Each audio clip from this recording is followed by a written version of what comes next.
Next condition is respiratory alkalosis.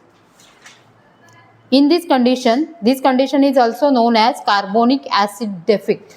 यामध्ये काय होतं, कार्बोनिक ॲसिड खूप कमी प्रमाणात तयार होतो. तुम्ही या कंडिशनमध्ये काय बघितलं, कार्बोनिक ॲसिड खूप एक्सेस प्रमाणात तयार होत आहे. का? कारण कार्बन डायऑक्साईडचं प्रमाण जास्त वाढत चाललंय शरीरातलं, त्यामुळे. पण इथे काय होतं रेस्पिरेटरी अल्कोलोसिसमध्ये, कार्बोनिक ॲसिड डेफिक्ट म्हणजे कार्बोनिक ॲसिडचं प्रमाण कमी होत जातं. It is the excessive excretion of carbon dioxide. But carbon डायऑक्साईडचं प्रमाण जास्त एक्सक्रीट होतोय. कार्बन डायऑक्साईड शरीरातून जास्त बाहेर पडतोय. कशामुळे? हायपर व्हेंटिलेशनमुळे. हायपर व्हेंटिलेशन ही कंडिशन एक सायकॅट्रिक पेशंटमध्ये होऊ शकते.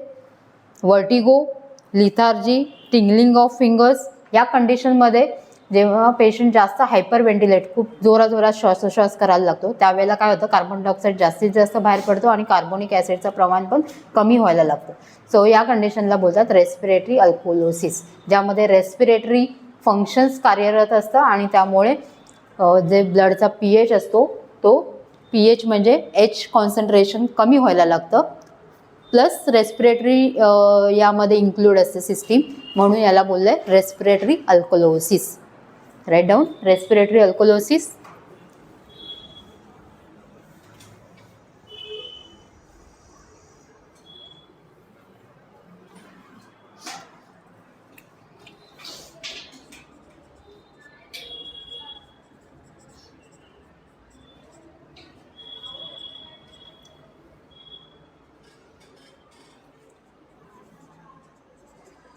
This condition also known as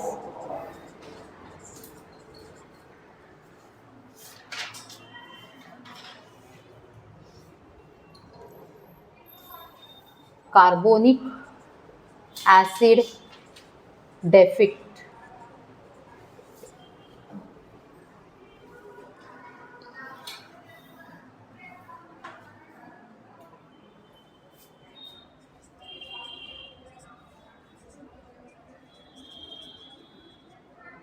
Excessive excretion of CO2 from the body. Excessive excretion of CO2 from the body.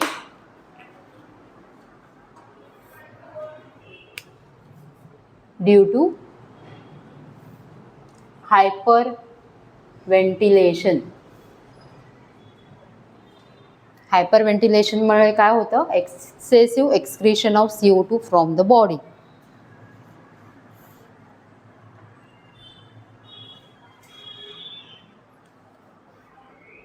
This condition occur in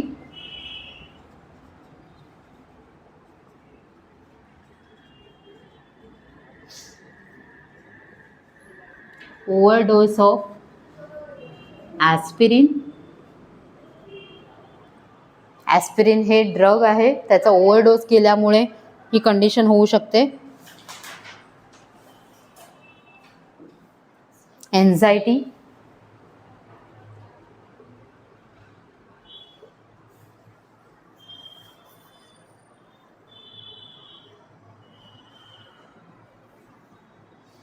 and high altitude.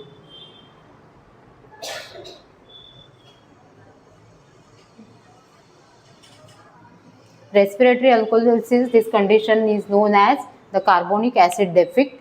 It is the excessive excretion of CO2 from the body due to hyperventilation, and this condition occur in overdose of aspirin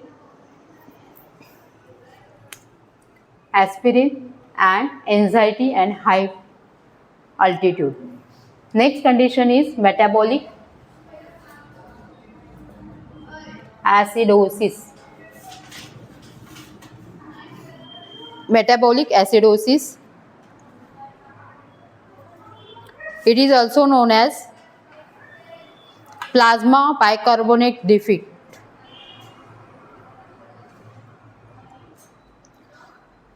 Metabolic acidosis is the medical condition characteristic by a accumulation of acid or the loss of base in the body leading to increase the body pH, leading to decrease the body pH, sorry.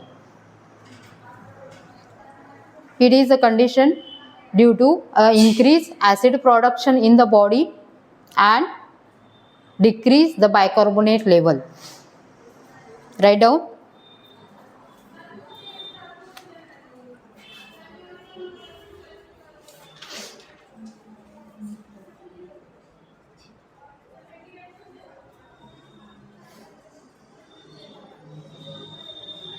Bicarbonate defect.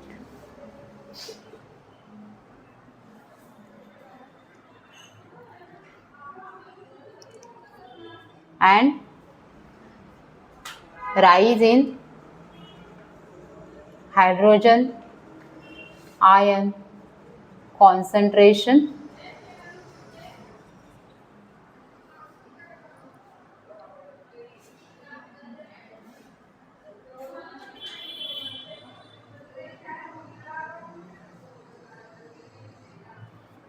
due to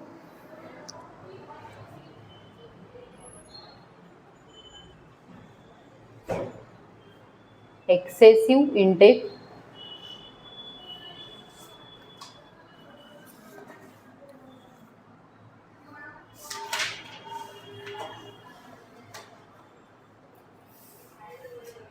or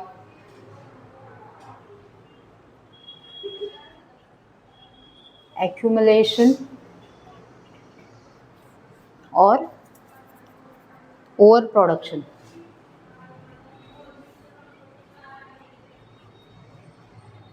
of acid in the body due to starvation.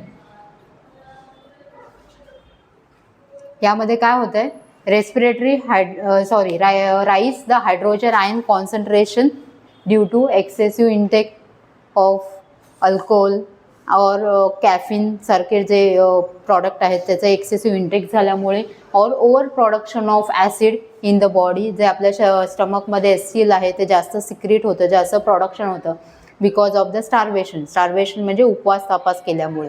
Okay, त्यामुळे जे ॲसिडचं प्रमाण वाढतं त्याला बोलणार metabolic acidosis. Okay, the symptoms of this are insufficient acid eliminate,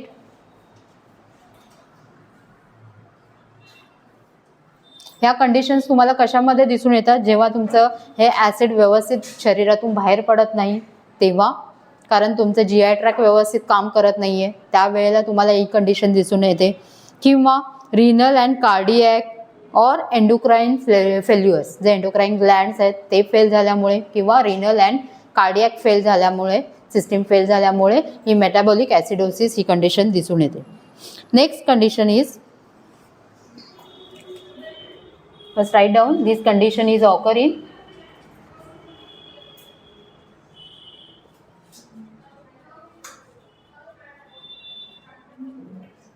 renal and cardiac failure,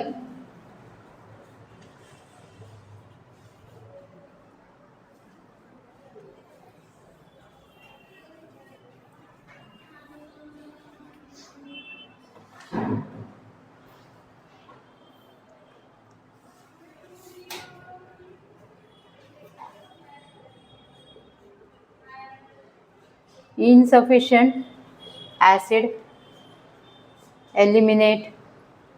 elimination, म्हणजे आपल्या शरीरातून व्यवस्थित बाहेर पडलं नाही ॲसिड, तर ही कंडिशन दिसून येते. Next condition is metabolic alkalosis. This condition is also known as bicarbonate excess. Phone सायलेंटवर ठेवा. Metabolic alkalosis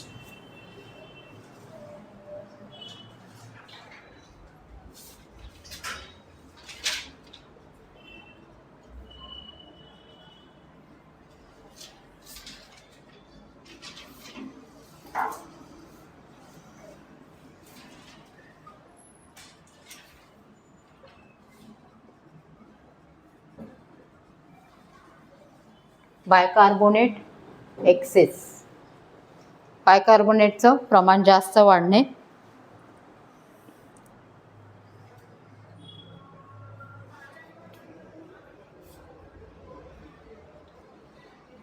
increase bicarbonate level due to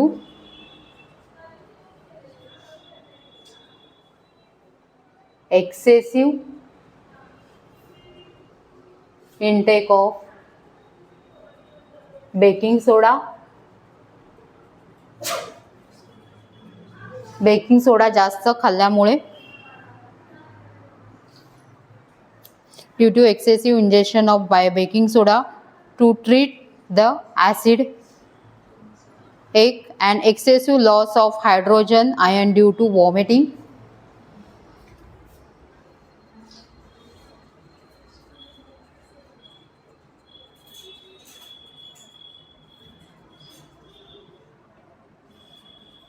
Due to vomiting and GI suctioning. Metabolic alkalosis केव्हा होऊ शकतो? जेव्हा excessive intake केलं आहे baking सोडाचं तेव्हा, किंवा excessive loss of hydrogen ion. Hydrogen ion केव्हा लॉस होणार? जेव्हा पेशंट वॉमिटिंग करत असेल कंटिन्यू, किंवा GI सक्शनिंग कंटिन्यू चालू असेल, अशा कंडिशनमध्ये पेशंट मेटाबॉलिक अल्कोलिसिसमध्ये जाऊ शकतो.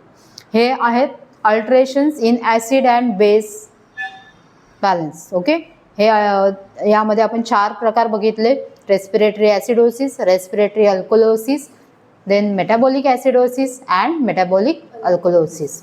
ॲसिड म्हणजे काय, अल्कली म्हणजे काय हे कळलं पाहिजे. pH लेवल काय असते? pH means the hydrogen ion concentration in the blood.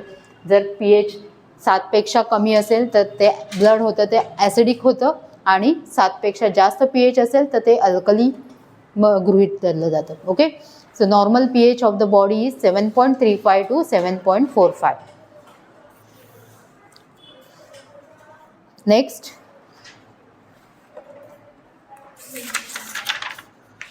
the nursing management regarding this fluid intake and output.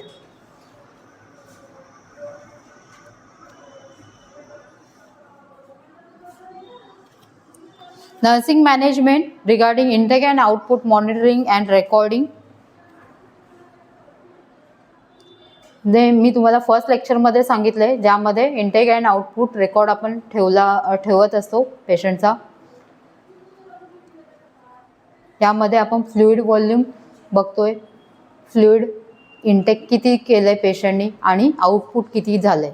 Okay, जर इंटेक जास्त असेल आणि आउटपुट कमी असेल तर पेशंट कशामध्ये जाणार आहे? इंटेक पेशंटचं जास्त आहे आणि आउटपुट कमी आहे, तर तुम्हाला साइन सिम्पटम्स काय दिसणार आहेत? पेशंटचं इंटेक जास्त आहे, आउटपुट कमी झालंय, मग काय साइन सिम्पटम्स दिसणार आहेत?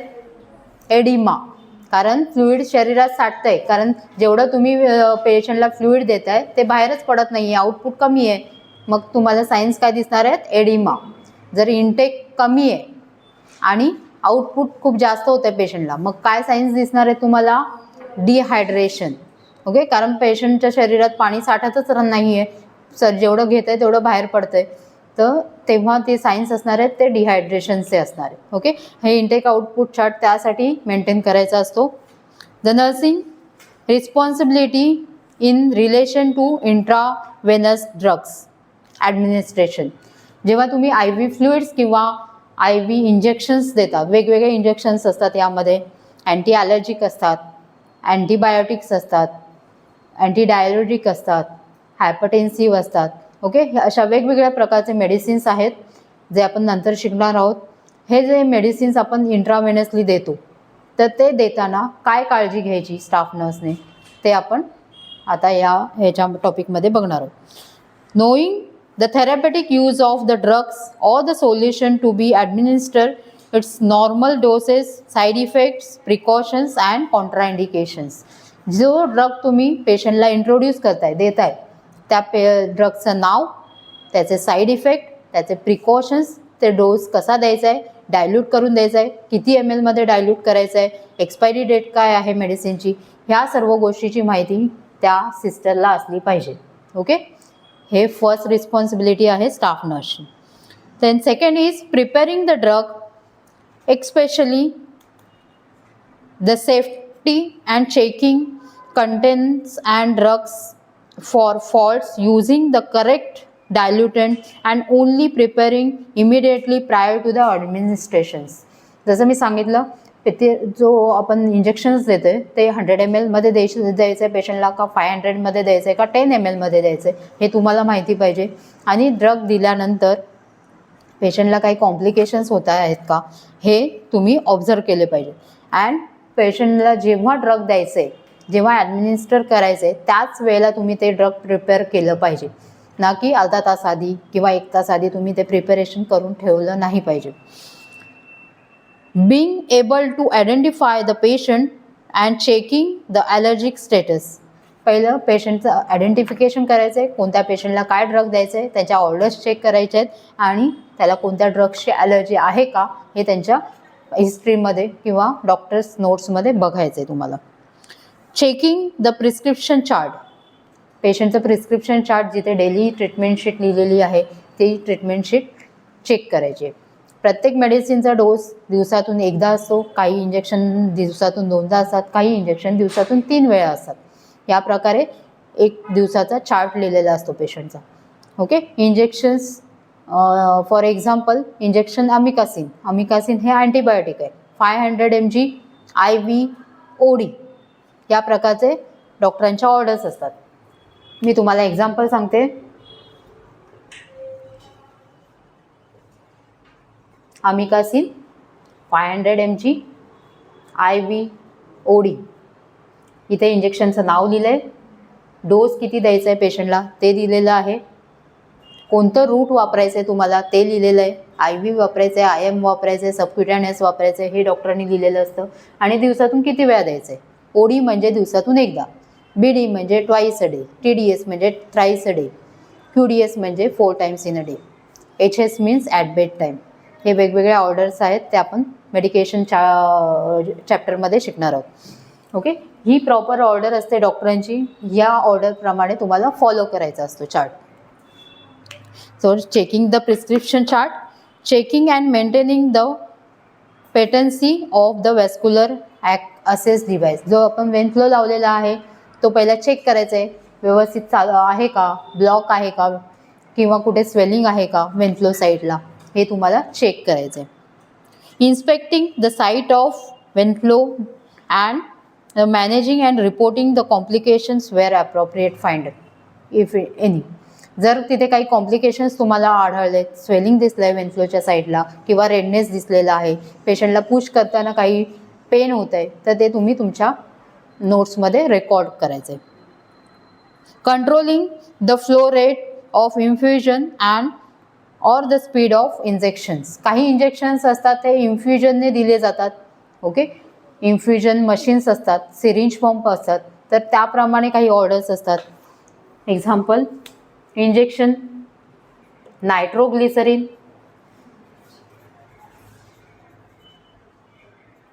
Nitroglycerine 50 mg plus 40 ml, normal saline 0.2 ml per hour, अशा ऑर्डर्स दिलेल्या असतात. ओके, हे 0.2 ml पर आवर हे तुम्हाला मशीनलाच अटॅच करावं लागणार आहे. सिरिंज पंपमध्ये 50 ml ची सिरिंज असते अवेलेबल, त्या 50 ml च्या सिरिंजमध्ये तुम्हाला 40 ml NS घ्यायचं आहे, प्लस नायट्रोग्लिसरीन हे इंजेक्शन आहे जे BP कमी करण्यासाठी वापरलं जातं, हे 50 mg घ्यायचं आहे. ओके, आणि त्यानंतर तुम्हाला त्या मशीनवरती 0.2 ml पर आवरचा डोस मॅनेज करायचा आहे. ओके, हे झालं. आणि यामध्ये पुढे रूट लिहिलेलं असणार IV कंटिन्युअसली. हे ड्रग तुम्हाला कसं द्यायचं आहे, कंटिन्युअसली द्यायचं आहे, म्हणजे तो सिरिंज पंप तुम्हाला कंटिन्यू चालू ठेवायचा आहे. 0.2 ml per hour IV. Okay, या डॉक्टरांच्या ऑर्डर्स असतात. सो ह्या ऑर्डर्स तुम्हाला हळूहळू कळतील, जसं जसं तुम्ही हॉस्पिटलमध्ये वर्क करायला लागाल तसं तसे तुम्हाला ते हे जे कोड आहेत, कोड लँग्वेज हे तुम्हाला कळायला लागेल. So nurses responsibilities in relation to intravenous therapy. Write down.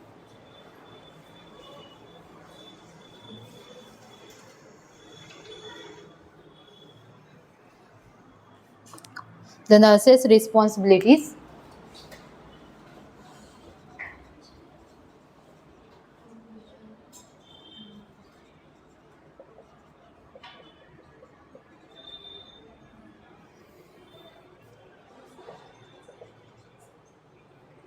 While administrating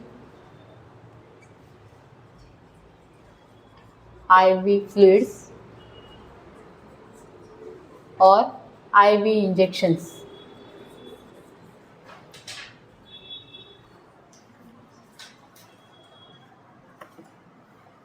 काही ड्रग्स हे इंट्रावेनसली लगेच रिॲक्ट करतात.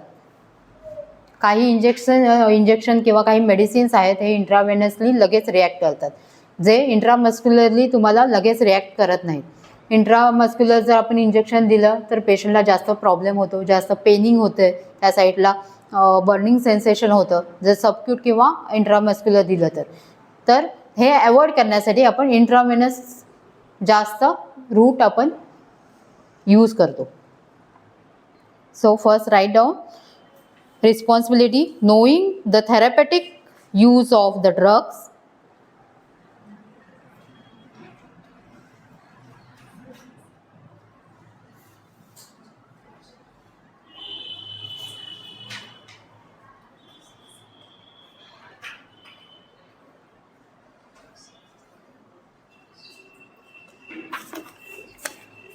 First responsibility is check the normal dosage,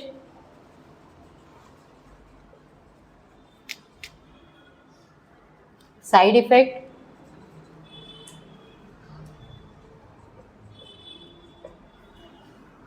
precautions,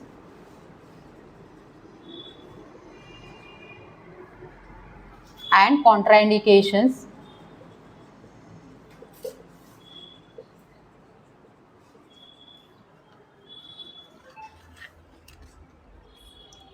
Before administrating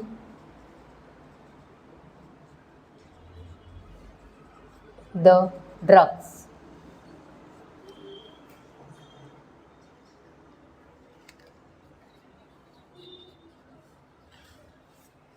Preparing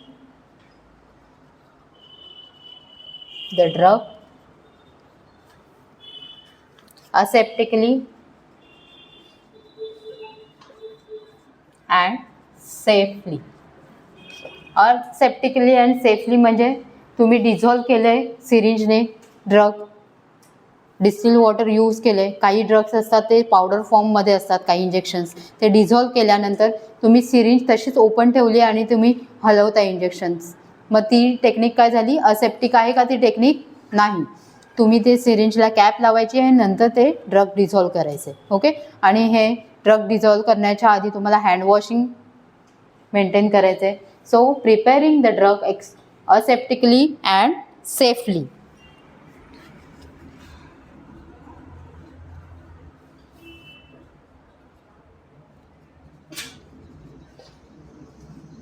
Checking the container of the drug,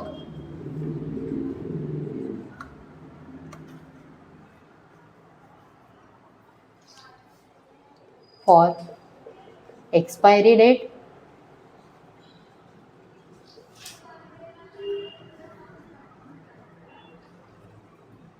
and using correct diluent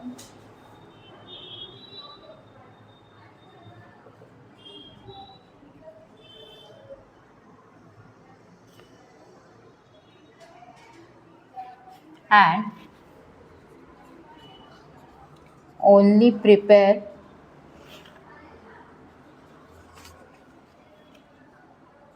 immediately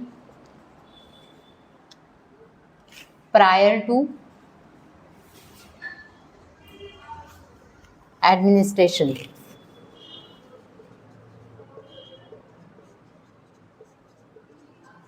checking the container of the drug for expiry date using the correct diluent. त्याच्यावर काय डायल्युटंट दिलेलं, काही injections बरोबर डायल्युटंट येतात, okay, तेच diluent use करायचे. Only preparing immediately prior to the administration. जेव्हा पेशंटला इंजेक्शन्स द्यायचे त्याच वेळेला तुम्हाला ते तयार करायचे. अर्धा तास 1 तास आधी तुम्हाला तयार करून ठेवायचं नाही आहे.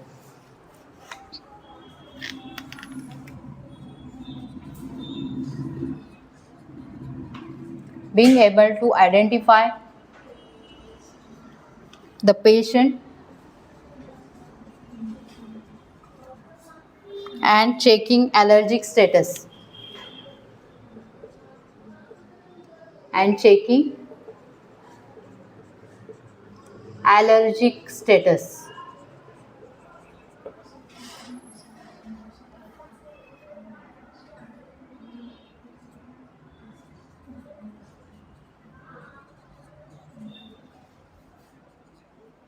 checking and maintaining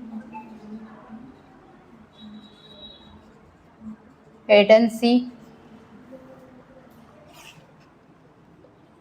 of IV line.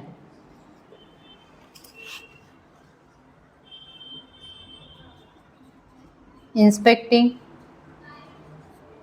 IV line for any complications.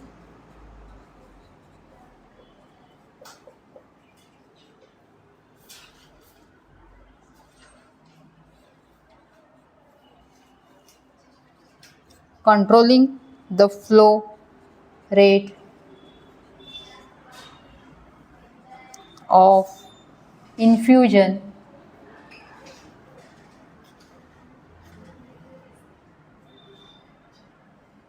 and speed of injection. काही फॉर्म्युले आहेत. तुम्ही जेव्हा IV line, IV set use करता, IV सेटमध्ये 2 प्रकार आहेत. एक मॅक्रो सेट असतो, एक मायक्रो सेट असतो. मॅक्रो सेट म्हणजे जे रेग्युलर तुम्ही यूज करता तो. मायक्रो सेट म्हणजे एकदम छोटे ड्रॉप पडतात, त्याला बोलतात मायक्रो सेट. असे सेट जेव्हा इन्सुलिन ड्रिप वगैरे देतो किंवा डोपामिनच्या ड्रिप देतो पेशंटला, ओके, अशा वेळेला आपण मायक्रो सेट यूज करतो. मायक्रो सेटमध्ये जो चेंबर असतो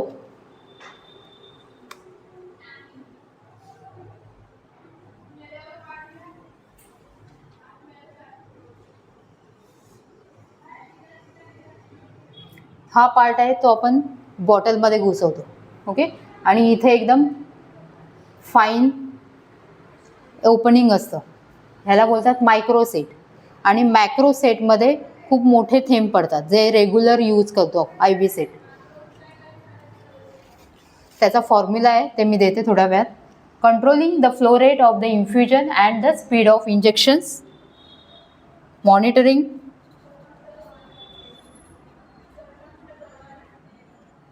the condition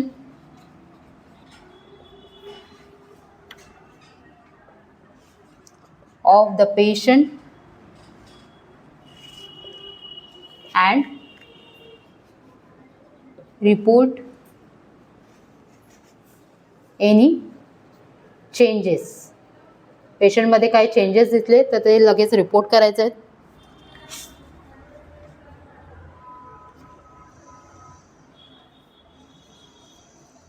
Make clear and immediate record of all drugs administered. जेवढे तुम्ही ड्रग्स ॲडमिनिस्टर केलेत, पेशंटला दिलेले आहेत, त्याचा रेकॉर्ड ठेवायचा आहे प्रत्येक ड्युटीचा. मॉर्निंग स्टाफने मॉर्निंग ड्युटीचा ठेवायचा, इव्हिनिंग स्टाफने इव्हिनिंग ड्युटीचा रेकॉर्ड ठेवायचा. So nurses' responsibilities while administering IV fluids and IV injections: check the normal dosage, side effect, precautions and contraindications before administering the drugs, preparing the drug aseptically and safely, checking container of the drug for expiry date, using correct diluent, only preparing immediate prior immediately prior to the administration. Being able to identify the patient and checking the allergic status, checking and monitoring the patency of IV line, inspecting the IV line for any complications, controlling the flow rate of the infusion and speed of injections, monitoring the conditions of the patient, report if any changes. Make clear and immediate record of all the drugs which are administered. So तुम्हाला drop per minute जर पेशंटला 500 ml normal saline द्यायला सांगितलं आहे डॉक्टरांनी within 5 hours, तर तुम्ही कसं लावणार आहे, किती ड्रॉप पर मिनिट ठेवणार आहे, याच्यासाठी एक फॉर्म्युला आहे.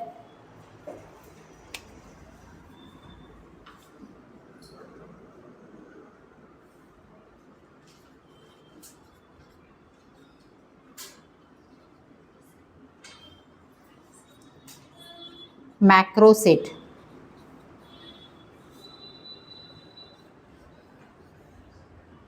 equal to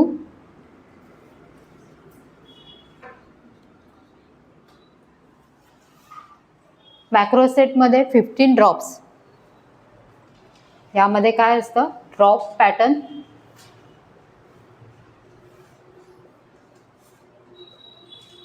into volume of the fluid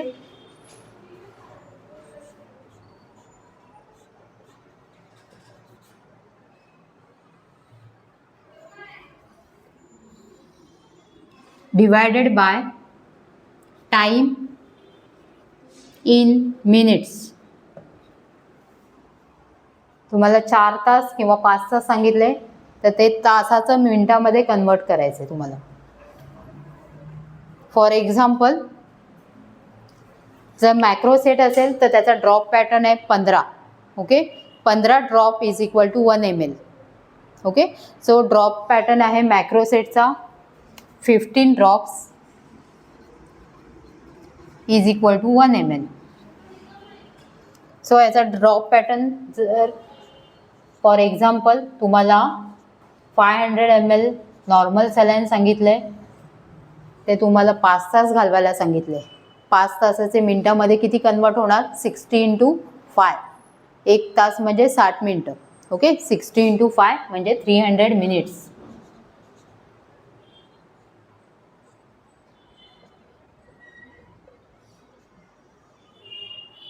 म्हणजे तुम्हाला किती 25 ड्रॉप्स पर मिनिट ठेवावं लागणार. जर तुम्हाला मॅक्रो साधा सेटमध्ये 500चं फ्लुइड आहे ते 5 तासात घालवायला सांगितलं आहे डॉक्टरनी, तर तुम्हाला मिनिटाला किती ड्रॉप्स ठेवायला लागणार आहेत, 25 ड्रॉप. जर 25 ड्रॉप ठेवले तर बरोबर 5 तासामध्ये ते फ्लुइड जाणार. ठीक आहे. आणि हेच जर नेक्स्ट मायक्रोसेटमध्ये यूज करायला सांगितलं आहे, microset drops per minute,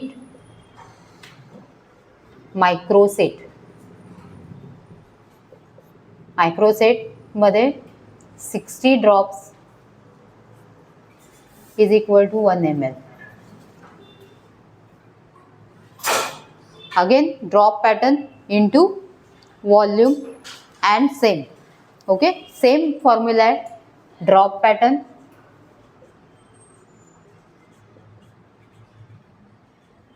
into volume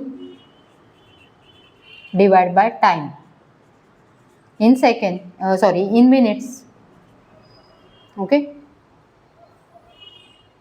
याच्यामध्ये पण जर तुम्हाला इन्सुलिन ड्रिप आहे, इन्सुलिन ड्रिप सांगितलं आहे तुम्हाला की 12 आवर्समध्ये किंवा 10 आवर्समध्ये संपवायची आहे, तर 10 आवर्सचं तुम्हाला मिनिट्समध्ये कन्वर्ट करावं लागेल. तुम्ही आता मला करून दाखवा सम. इन्सुलिन ड्रिप आहे, 500 मध्ये इन्सुलिन ॲड केलेलं आहे आणि ते तुम्हाला 10 आवर्समध्ये संपवायला सांगितली ड्रिप, तर किती ड्रॉप पर मिनिट तुम्ही ठेवणार. वॉल्यूम आहे 500 ml आणि तुम्हाला टाईम दिलेला आहे 10 तास. करा, सम करा.